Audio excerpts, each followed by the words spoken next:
Hello friends, welcome back to GST hero YouTube channel, जहां हम बात करते हैं जीएसटी के सभी अपडेट्स और डाउट्स की, जिससे टैक्स पेयर्स, टैक्स प्रोफेशनल्स और एंटरप्रेन्योर्स की शंकाएं हो जाती है चुटकी में सॉल्व। तो आज बात ऐसे ही एक डाउट की जिसे समझने में आपके घंटों बीत सकते हैं, लेकिन जीएसटी हीरो देता है आपको बस 5 मिनट में क्लैरिटी।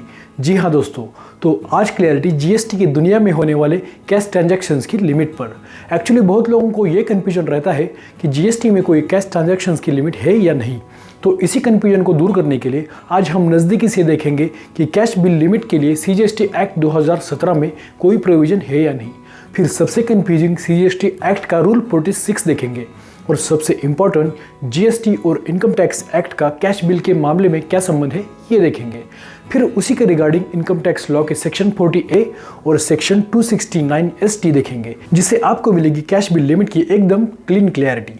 बस आगे बढ़ने से पहले आपका favourite GST hero YouTube channel subscribe कीजिए, और वीडियो पसंद आया तो अपने सभी जीएसटी रजिस्टर्ड दोस्तों को भी शेयर कीजिए। तो दोस्तों, यहाँ एक बात पर गौर कीजिए कि डिजिटलाइजेशन की वजह से ट्रांसपेरेंसी बहुत बढ़ चुकी है।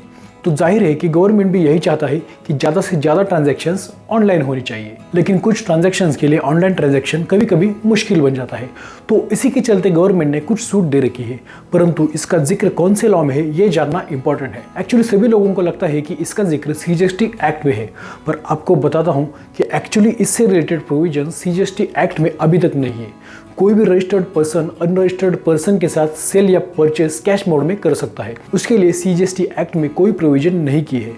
पर सबकी बात अटक जाती है सीजीएसटी एक्ट के रूल 46 पर। तो दोस्तों, according to CGST act, registered person अगर टैक्स इनवॉइस इशू करता है तो उसे रूल 46 में प्रिस्क्राइब किए गए पर्टिकुलर्स भरना मैंडेटरी है।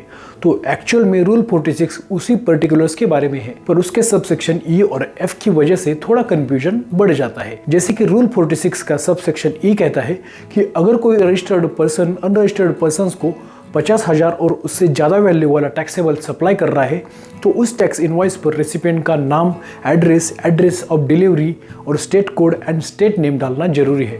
फिर सबसेक्शन एफ के तहत टैक्स इनवॉइस में सेम चीज़ें मेंशन करनी होगी अगर टैक्सेबल सप्लाई 50,000 से कम होगा और रेसिपिएंट ये डिटेल्स रिकॉर्ड करने की रिक्वेस्ट करेगा।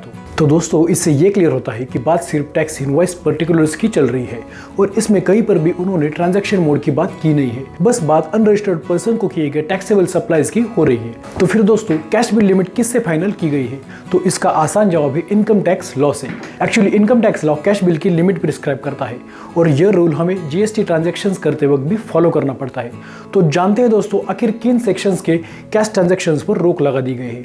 तो according to section 40A of the income tax law, business expenditure के लिए कैश ट्रांजैक्शन की लिमिट 10,000 है, और सेक्शन 269 ST के तहत अन्य कोई ट्रांजैक्शंस के लिए लिमिट 2 लाख की है। पर दोस्तों, बस इसी से हमारा काम नहीं चलेगा, हमें सेक्शन 269 की थोड़ी डीप में जाकर बात करनी होगी, तो और ज़्यादा क्लियर हो जाएगा। जैसे कि अगर आप किसी सिंगल पर्सन से एक दिन में सिंगल ट्रांजैक्शन में या फिर कोई एक इवेंट या ओकेजन में 2 लाख की लिमिट क्रॉस करते हो तो आपको पेनल्टी भरनी पड़ सकती है।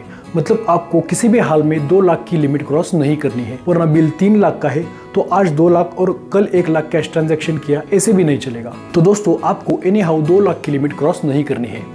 तो दोस्तों, एकदम क्लियर ना? उम्मीद करता हूँ आपको समझ गया होगा कि आखिर जीएसटी में कैश बिल लिमिट कितनी है और इनकम टैक्स लॉ का उससे क्या रिश्ता है। और नहीं समझ में आया तो भी कोई बात नहीं, कमेंट करके आप बिंदास सवाल पूछ सकते हो।